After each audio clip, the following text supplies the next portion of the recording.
Welcome to Brainstorm 9000. Greetings, Internet, and welcome to another episode of Brainstorm 9000. We are storming today into the world of a very unusual thing about humans, Yes, we are. You just heard Dr. Schultz. who happens to be, they say, a psychiatrist. And right across from me is Master McMaster, whose actual name is Jane, but because she has master's degree in philosophy and likes to run people around, we call her Master McMaster. The Master of McMasters. So today we are going to talk about pets. Yes, pets and how they affect your mental health and how, like, the pet owner-caretaker relationship works, and pets can have a very positive impact on your brain. Well, we'll talk about it. I have 2 cats. How many do you have? I have 2 as well. Well, it depends, right? Because you also help to adopt them. Yes, it shifts. I often have foster cats. I currently, at this very moment, there are only 2 cats in my house because the 2 kittens I had that I was fostering got adopted yesterday. Good job. But you must feel very lonely, and the house probably feels very empty. Just kidding. It actually does. I actually felt very sad when they left because I had them for like a month. So Master McMaster is a cat activist. Cactivist. Yes, cactivist. And Dr. Schultz is not an activist, but happens to have 2 beautiful cats. In my life, I had, when children were smaller, first 1 dog, and then we had a cat, and then we had adopted a one-eyed black bunny. Her name was, of course, Daisy. That is very exotic, and it sounds She adorable. ran away. She finally, a year later, ran away with wild rabbits. So I have a question for you. Yeah. If a farmer has farm animals, could they be classified as pets? I don't think so, because pet implies that it's almost like a part of your family. Well, but I've at least once in my life saw a male pig. His name was Napoleon. Oh, that's a very good name. Who actually was extremely intelligent, and people loved him, and he was very personable. To me, was super smart. I don't know, felt like he was a pet of people who had him. But, humans have this unique feature. Of course, I'm not one of the people who divides nature in human and non-human animals, but you are, right? Yes, I am. Okay, you believe we are animals, human animals. I don't at all. But regardless, people say that a human animal is the only animal, human or non-human, that has pets and that farms animals. Yeah, and actually, I did a little bit of research. Yes. And in my research, I found that for humans to consistently live with and like nurture animals is an unusual trait in nature, and we're one of the only creatures to repeatedly take care of a species that's not our own, and that it's actually like cross-cultural. You can find it around the world, and oh God, Right. it's even, okay, you're gonna love this. In some areas of the world, though it's very rare today, humans have been known to breastfeed animals. Yes, humans also have been known to have sex with animals. I don't know if it's illegal or not. No. Yes. Oh, yes. It's I'm a saying fact, no to the idea, not to the fact. I've got news for you, Master McMaster, and all the brains of the internet, or brains that are not connected to the internet, if you found a way to listen to us. Ants farm aphids. Ants. The ants farm aphids. Like not my mother's sister. Like the little tiny ants. Well, yes, an insect that has an ant house. They farm animals? Yes, they farm specifically aphids. In actually very large numbers. They take care of them on a regular basis.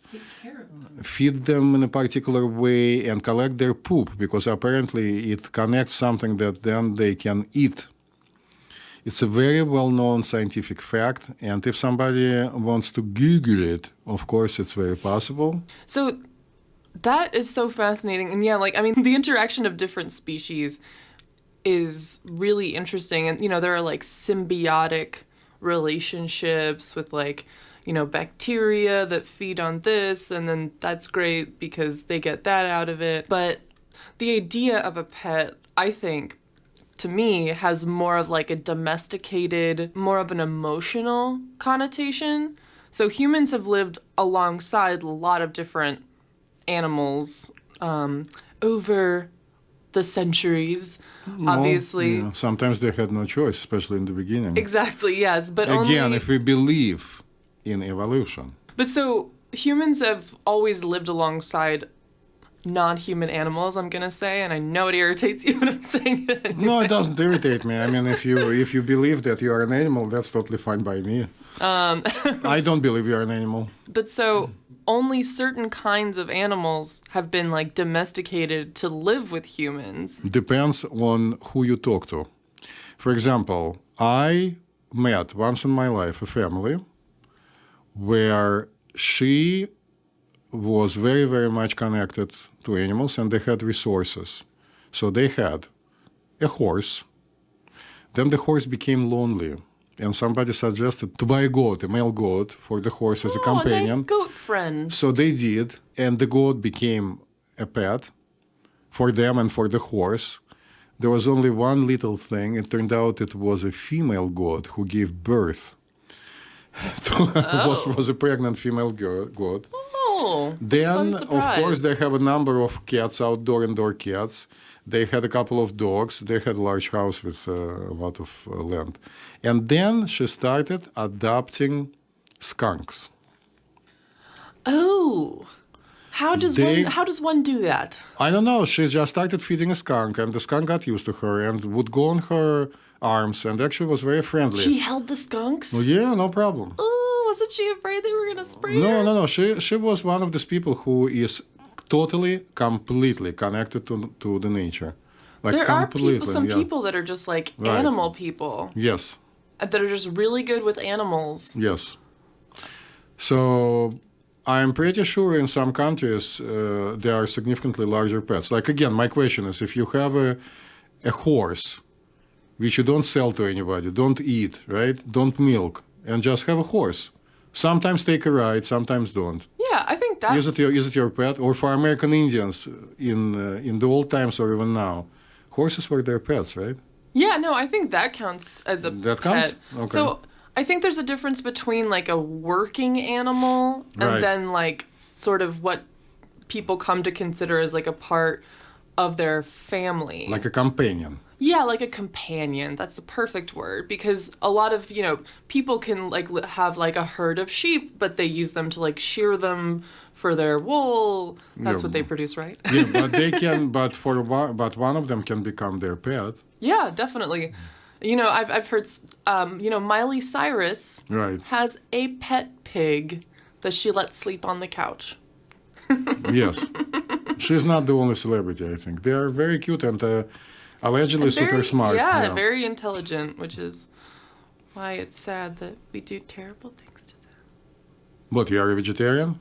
I recently became a vegetarian because I read this book that's been out for a while, so like, please don't make fun of me. It's called Eating Animals by Jonathan Safran Foer, and it is very convincing.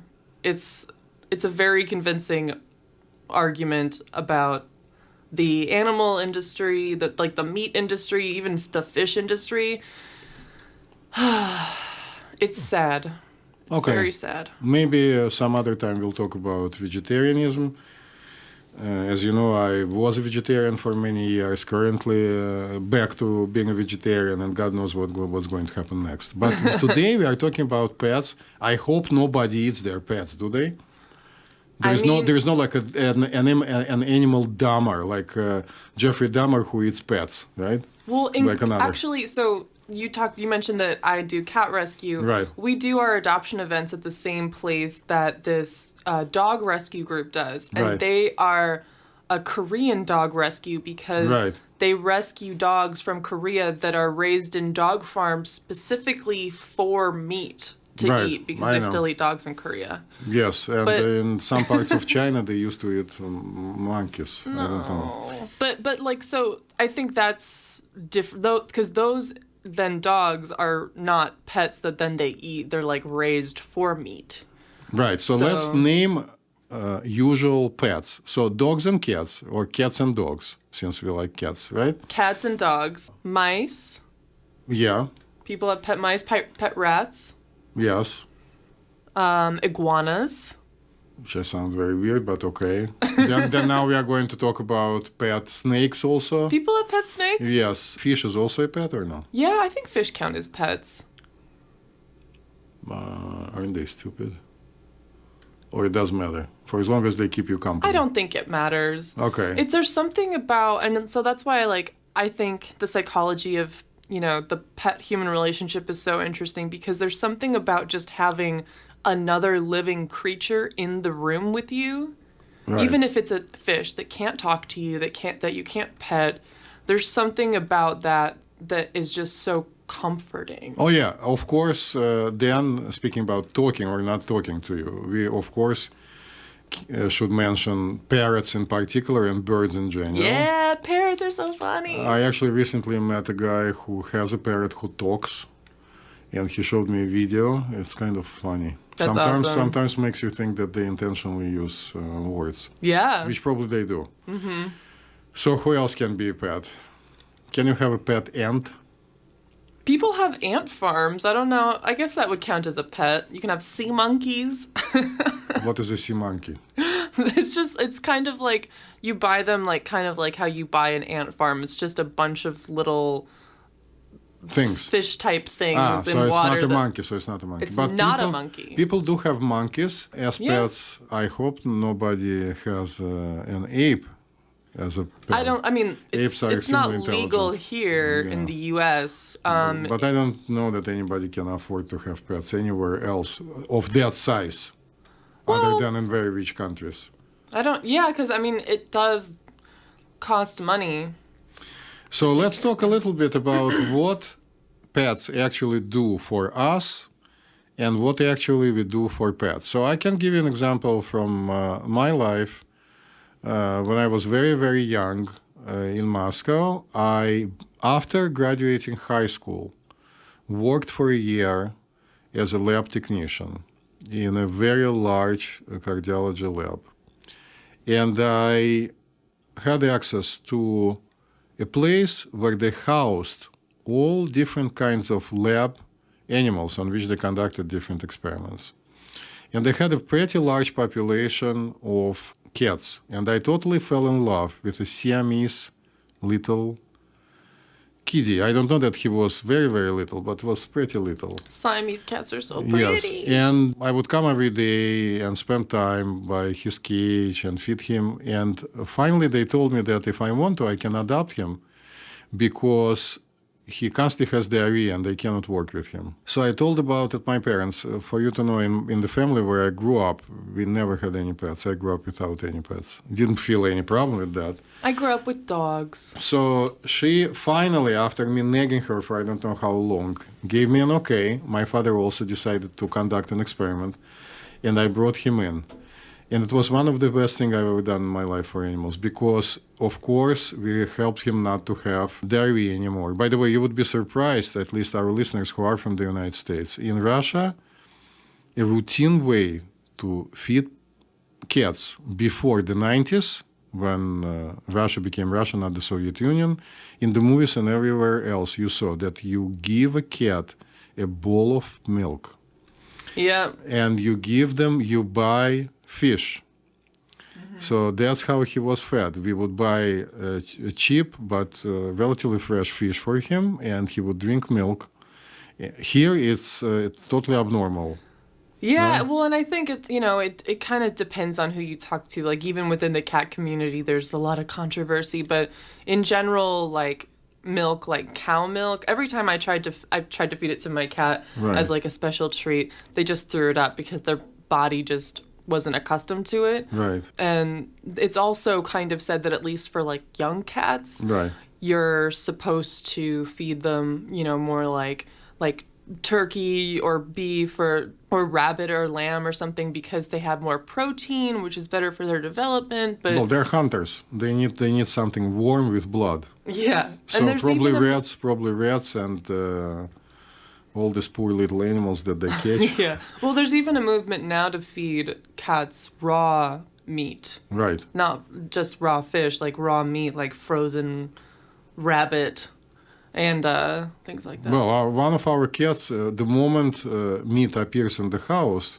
in any way, immediately comes and asks. Oh yeah. So anyway, the benefit for this cat was obvious, but the benefit for our entire family was also very obvious because he brought in a lot of joy. He was very funny, tried to hunt me all the time. He was very little, so we had, in quotes, fights, which nobody won. So my cats like to hunt my bed toes. Right. So it's very, very interesting. And when my older daughter turned out to be 9, she demanded that we buy her a dog. She did her research and decided she wants a golden retriever. Of course, it's probably the easiest dog to have. Yeah. And so we did when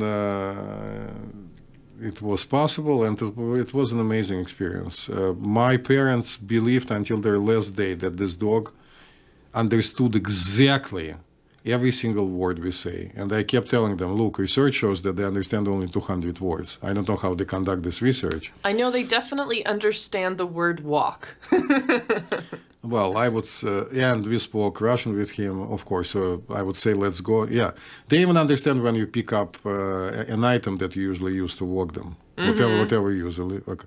So definitely there is a benefit for the pet because the pet gets a warm, physically and emotionally environment, I would hope, although some people unfortunately abuse them, and also gets all the food they need, and usually a bed, or in the case of my cats, a very sophisticated device like a cat house with multiple levels and stuff, total spoilage there. And of course, dogs love to sleep in people's beds, right? So sometimes they do. But what benefits do we get? Well, I did a little bit of research on that too. I mean, it's obvious that for people who love pets, having a pet and interacting with an animal can be so calming and soothing and just make you feel so happy. Provided, and I have to mention it because we need to be aware, my fellow cat lovers and dog lovers, not everyone loves animals. Yeah, of course, but for the people who do love Right, them, and it doesn't make them bad people. They are not attuned. As I told you, this lady I just described a few moments ago who adopted every single living creature that she could meet, right? From the horse all the way to a skunk. Not everyone is like that. There's tons of stuff in between. And also some people are allergic to animals. By the way, I have to tell you that research shows that if a child younger than 1 year old gets to be with, let's say, a kitten and a cat, they do not have allergies growing up. And it brings me back to the conversation we had at the previous episode, that if you are a child in some poor country playing in dirt, you are also not going to have allergies because you learn how to deal with the outside, like intrusion of foreign to your things, stuff that the cat has, and your own. Yeah, I don't know the science behind it, but I was raised without cats because my dad was allergic, so we only had dogs. So I was allergic to cats my entire childhood. Every time I went to a friend's house that had a cat and like touched the cat, I would get all the allergies, and so I thought I hated cats for so long. Right. And then in college, one of my roommates adopted a kitten, and that was just the start of my cat ladydom. And it's like there are still some cats that will cause some like allergic reactions in me, but I think I just got used to the dander. So I think that those allergies can come and go. I mean, again, I don't know the science, but I'm not allergic anymore. Well, the science itself doesn't know much, as I keep telling people, and I know that you get upset with it, but the more we understand how little we know, the more we'll try to understand more. Right. So there is no reason to lie to ourselves that we understand. And if anybody says anything about oxytocin oxytocin to me again and how it's released, we are going to have a conversation. So feel free to say it. We'll have a conversation. I actually got one for you right I now. know. According to a study, spending as little as 15 minutes with a dog or a cat, or, just like a house pet, can cause oxytocin levels to increase. Right. So the question to ask would be, this oxytocin was measured where? But before we go there, I would like to say to people, I'm skeptical about measuring these things because as a doctor and a guy who did neuroendocrinology research at Columbia University, I understand a couple of things I'm going to share very soon. Why can't we just say to each other, they definitely, 155% make us feel better? Yeah. Why do we need to talk about, let's say, oxytocin? So, Which, by the way, for people who don't remember, who aren't totally sure, oxytocin is a neurochemical that is associated with feelings of bonding. well, so they say. It's a fashionable thing to say right now. The main function of oxytocin is to participate in childbearing, right? And anything that has to do with that.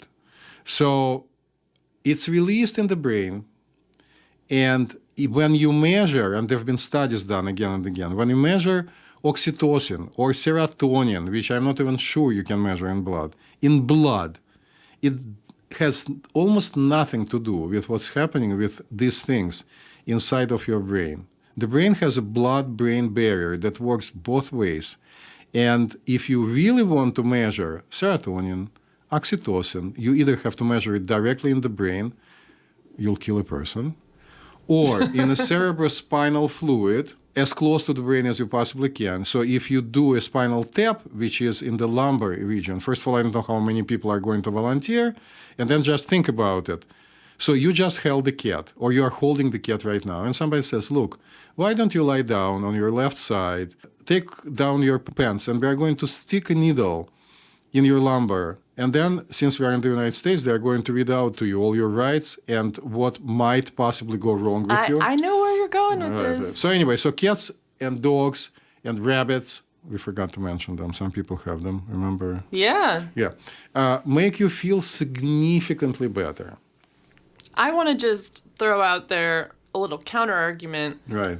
Of course, pets, they make us feel better, and just knowing that, I guess, is enough. But I think that it is worth looking into, however little we can actually ever ascertain, because I think it's really interesting to try to understand why. Why do these animals make us feel so good? Why do these interactions cause these feelings? But do you know to know really why, or do you know to have something to grab on so you can then feel good about it? So which is okay. The brain is a mystery, and we're just trying to unravel it. We might Yeah. not ever be able to, But what we are doing with oxytocin here is following directly what the Zoloft commercial told us. In the Zoloft commercial, we mentioned that somebody who is a genius and very good salesperson said that it changes biochemistry of the brain. And ever since we say that drugs can change chemistry of the brain, right? So pets make us feel good, and if I'm talking to the brains of the internet and Master McMaster, it makes you feel better if you read that your oxytocin goes up, knock yourself out. But I don't know whether it does or it doesn't. And I don't know what it does, actually, other than what I just mentioned. But you do think that oxytocin is associated with, like, breastfeeding and... Yes, it helps to give birth. But you don't think it's involved in pets? Or you don't know? It doesn't matter to me. But, like, why do you feel confident in one but not the other? Which is the one I feel comfortable in? Childbearing. Because clear research shows it. Animal studies. Direct measuring of stuff. Injections of oxytocin during childbearing. I mean, this is basic physiology. So, Well, as much as you dislike the studies idea... by the way, these are very few studies conducted by very poorly known places. And I never had an access to read the actual science in them. I don't know, maybe they made people allow them to put cannulas into their brains. But I'm just skeptical because I would like to read the study and see the methodology. But what we can say for sure, and I'll say it again and again, definitely, undoubtedly, pets make us feel better. I'm talking about Yes. people who like them. But if, for example, you like pets and you have a pet and your partner hates them, this partner feels very bad about you having a pet. Yes. Correct? So they also provide companionship, which for some people is the only outlet that they can utilize to have a companion. There are a lot of lonely people. Somebody lost a husband when, let's say, she was 80 years old, and the dog is the only thing that keeps this person company. It happens. Yeah. Right. And like people have emotional support animals, which I know that people are starting to abuse, but didn't they start for people who have like autism or PTSD or severe anxiety? Like the animal comforts them and makes them feel more comfortable in public? Yes, some people with everything you mentioned and above and beyond will feel comfortable around pets, and some people will feel extremely uncomfortable. And when it comes to autistic children, it's a toss-up. But for example, autistic children benefit, and in some countries they expose them to a companionship of dolphins. Nobody can understand why. Really? Their behavioral completely changes around dolphins, all dogs. But I want to bring our conversation back to the cats. Do your cats purr? Like all the time. Do they also do... The motion that Dr. Schultz is making right Right. now is the motion of making biscuits, which is kneading, where cats flex their Do their yours do paws. Yeah. Our dogs don't do kneading at all, but they purr. So people actually, again, to our science lover, Master McMaster, still don't know how they purr.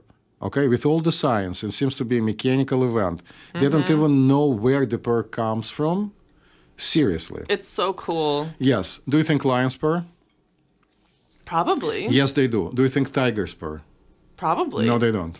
Really? Yeah, so I read that lions and you say cheetah, cheetahs, it just sounds weird, purr, and of course domestic cats do, and tigers for some reason don't. As a cat lady, I'm ashamed of myself for not knowing this. Yes, so interestingly, people have done research in multiple countries, and they claim that the results show that purring, which occurs in the frequency around 30 hertz, so it's low frequency, it's actually between 20-something to almost 35, is beneficial, I hope everybody's sitting here, to bone growth. Bone growth? Yes. Really? I don't know, again, that there have been multiple studies conducted, and I haven't read any of the studies that I just mentioned, but people say it. Also, I read on a Russian website and couldn't find any proof that actually there have been cases when cats enter a lab in which powerful equipment registers low frequencies, and all of a sudden they go crazy because cats, according to what I read, and I don't have any proof, release a lot of low-frequency energy, and they suggest that that could be healing to us. Again, I'm just saying what I read. It's not an oxytocin story. So why do they need? Yeah, so I think this is related to purring as well. So purring and making biscuits or kneading Right. are both associated with, kitten mom cat bonding and feeding. Right. And like feeling like positive feelings and feeling comfortable and feeling loving. So when cats are kittens Right. and they want to feed, they make biscuits on their mom's tummy, Right. and that is what it like prompts the mom's body to then produce milk for them to nurse on. And it's very common for cats to purr while all of this is happening. So it's interesting that we see that later. It's like a sign of affection or a sign of like wanting affection. My cats come up to me and they'll start making biscuits on the blanket that's on top of me, and then that's when I know they want a real cuddle session. Yeah, so the cat... Probably producing oxytocin. Just kidding! And the indoor-outdoor cat that we used to have when we had a large house, for years, actually, when somebody would get sick, would go on top of this person. Not every single person in the household. Usually it was, they choose one or two only. And would start knitting, and you would know that he wants to help you out. Aww. In Russia, at least, and I think in the United States, people talk about some cats that are healing cats that come to you when you are sick. Yes, I've heard these stories. And lay on you. I know a case when a person had severe pneumonia, and a brand new kitten, which was just recently brought to the household, spent with this person 10 days until the person got better. Basically, almost 99% of the time next to the body. Wow. Trying to help. So what I say is not scientific. I have no evidence to prove that cats even can be helpful. But what makes me say that is that we need to mention that, and people know that in ancient Egypt, cats were almost like godlike figures. They had at least one goddess which had a cat's head. And people found mummies, cats' mummies, in some burial places. The mummification and all this kind of stuff is actually very complicated and was made a very big commercial thing, and only now people are talking about what it really is and isn't, and I don't want to get into it, but in Egypt, cats were extremely prevalent. And because I'm interested in the brain, I have to tell you that I spent a good portion of my life participating in brain research in Russia since actually high school. It was possible then. And dogs are a very important part, at least used to be, of neurophysiology research. People didn't kill them, at least where I worked, they didn't kill them, but behavioral experiments, and also sometimes they inserted electrodes. Cats used to be. People almost don't do these things anymore because cats are extremely cute and dogs are extremely cute, and we assign to them... I think we value their life more. Yes, and we assign to them human qualities. Right? Like I said, my parents thought that our dog just understood every single thing. I used to argue with them and say, no, he's just a dog. I mean, he does understand certain stuff. But I like to think that there's a movement against using animals like monkeys and cats and dogs and animals like that. Right. From not using them for testing, things like scientific tests, and for testing cosmetics and things like that, because there's been a growing realization that they can experience real pain and yes, suffering. Of course. So what are other benefits? So we don't know whether they can help us to heal, but emotionally, of course, to people who like animals, they're extremely helpful. And you are not the only person who turned a lover of a pet that they used to hate before. I met a number of people. Yeah. Well, you talked about, how there's been a lot of observation of cats going to help humans, to help humans who are sick. From the things that I've read and heard from people and from studies, right, is that both cats and dogs are very sensitive to vibes. Yes. So both cats and dogs can sense very clearly when there's tension or sadness or stress in the household, which is why I have a lot of adopters who've adopted cats who say, oh, my cat started this bad behavior, my cat started peeing outside of the litter box. Right. And one of the first things I ask is, have there been any changes in the environment? Is there any stress? Are there any new elements? Right. And it's almost always the cause of that, although there are many different reasons and medical reasons and whatnot. But I also have heard that,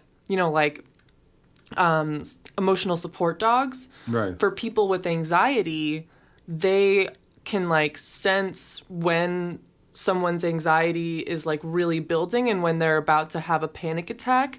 And so when they sense that, then they, they jump on them or nuzzle against them or something, and that's what helps calm the person down. Have you heard that? Well, not only that, but you and I both are aware of Oscar the cat, right? There is a book written by a physician who worked with Oscar the cat in the same nursing home, remember? So yeah.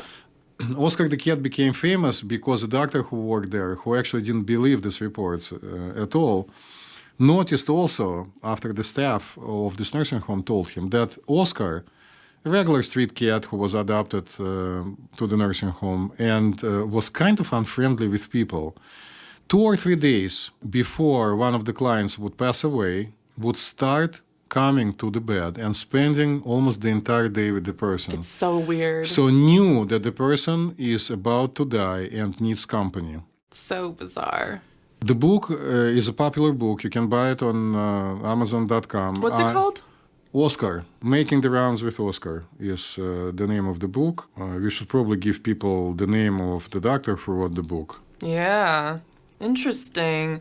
All right, I'm actually just like Googling this right now, and one quick thing that it says that is popping out to me because I love the science-y part of this shit is that there's different hypotheses for why Oscar would go to different people who then ended up dying. Like he could sense that they were going to die. Right.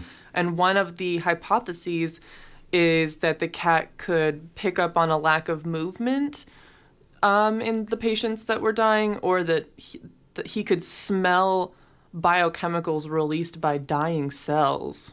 That's weird. Obviously, we can't prove any of that, but... To me, it sounds kind of crazy, I have to tell you. It's so cool, though. It's so interesting. Which, the explanation, because it's just explaining it away. I can tell you that we've noticed that our cats know that we are going to show up at home way before.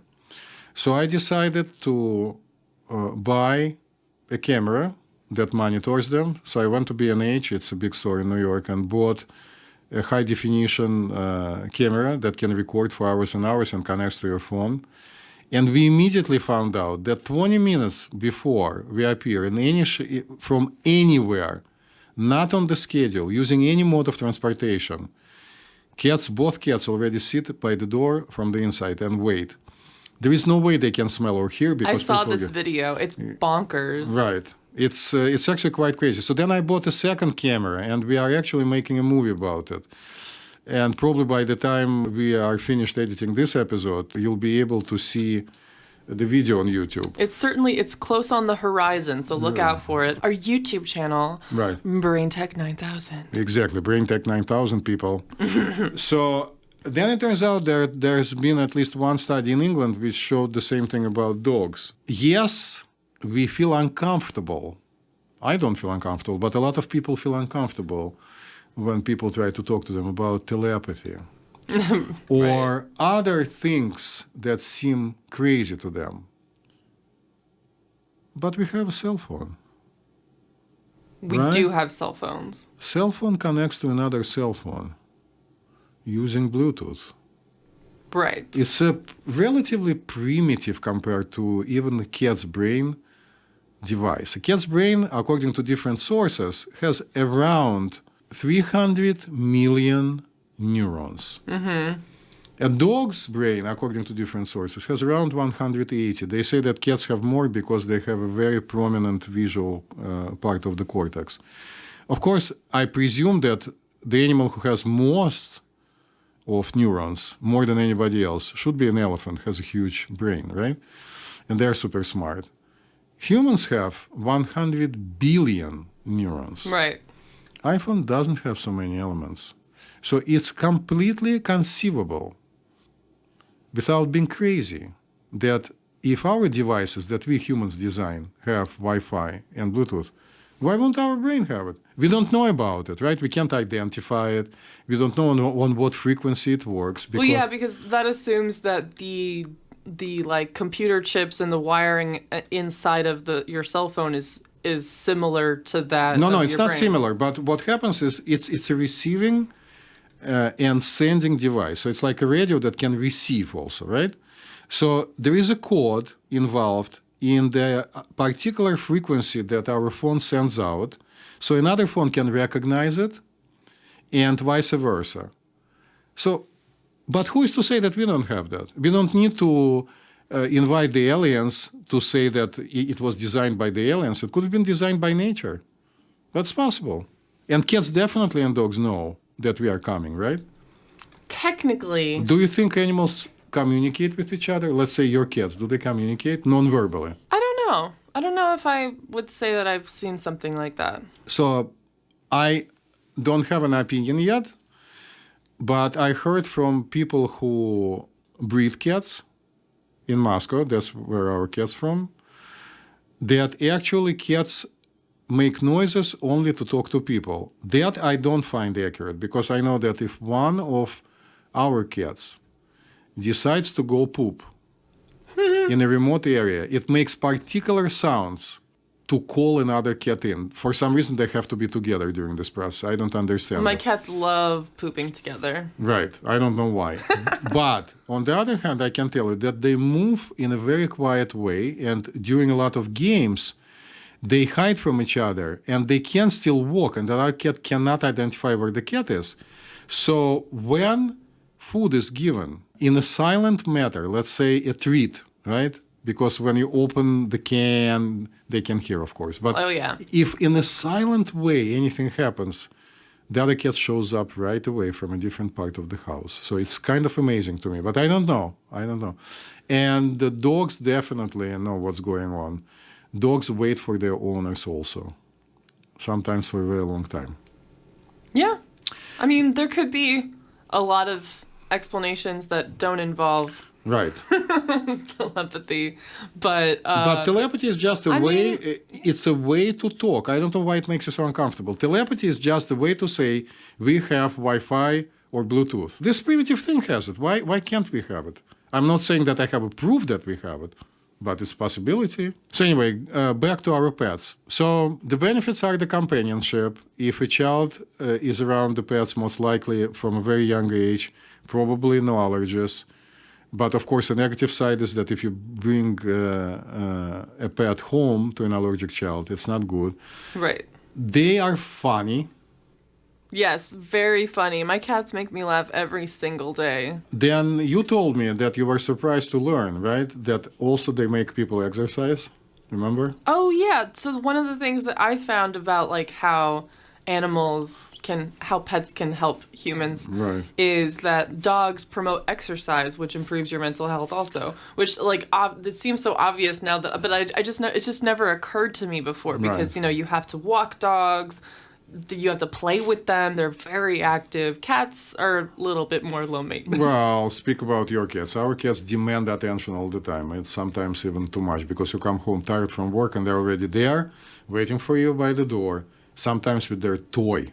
I have to say, the shy cats that I've fostered before definitely forced me to exercise a lot, like real intense cardio, because I had to chase them around the house to find them in order to put them in a carrier to bring them to the adoption events. Right. And they are tricky, running all over the house. Right. So we can start wrapping it up by saying that definitely there is an enormous benefit and that humans are very special because, yes, ants have their farm animal, which sounds pretty weird, but nobody else does. So there must be important. They certainly play a therapeutic role and in many ways, including even such a simple idea that we didn't mention, that blind people use them. Yeah, seeing eye dogs. Right. We have to be kind, and I encourage people who don't like animals, generally speaking, don't like pets, not to be judgmental, and of course, not to hurt animals. They are defenseless. I think one of the reasons why some people dislike animals and why in the past it was so popular to test on like dogs and cats and use them, like sort of like disrespect their lives, like kill them and do all these things.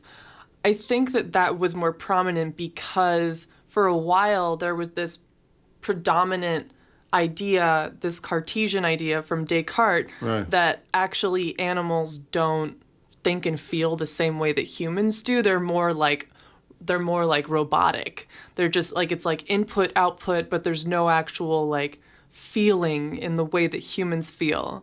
And so I think that, as more time passes, that we've come to realize that that's not the case. That they have brains like us, they can feel pain like us. Well, whether their brains are like ours or not, we don't know, but of course they feel everything, and of course they even, I'll dare to say it, and maybe my colleagues are going to be unhappy, or maybe happy, they have emotions. Yes. And they certainly love their owners, and it's not just dependence. Yeah, they can have daycare. like a real connection. Did you? Oh, I forgot to mention this. Have you heard about that dog that went to go like sit on his owner's gravestone after he died? Yes, every day. many cases. Many so cases. crazy. It's heartbreaking. So So pets are awesome. I would like to test your knowledge before we finish. Uh-oh. Do you know when there is an International Cat Day? As a cat lady, I should know this, but I do not. August the 8th. August 8th. Okay. You know, CatCon is around that time, so that actually makes sense. When is the National Day in the United States for cats? Again, I'm ashamed to call myself a cat lady. When is it? October 29. Interesting. People can double check it on the internet. Well, now I have 2 extra reasons to celebrate. So people, keep your brains open to all the pets and animals we love so much. Yes. And have fun with our episode. Please send us your stories. Yes, if you have any like awesome like connection stories with your cats, your dogs, your iguanas, Right. we would love to hear them. And definitely keep an eye out for our new video for Brain Tech 9000. And if you want to send us a link or to your Dropbox video or any kind of video with amazing qualities that your pets have, please do. We'll use them. We'll show them. You can send it to us at info@brainstorm9000.com.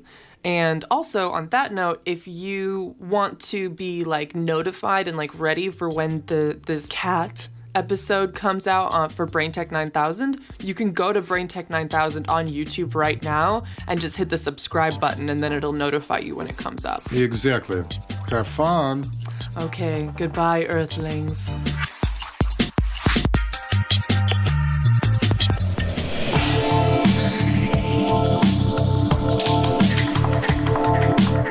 Hey everybody, thanks for tuning in to another episode of Brainstorm 9000. If you like us, love us, or marginally tolerate us, hey, go ahead and subscribe, rate, and give us a review on iTunes or Stitcher or wherever the hell you listen to your podcasts.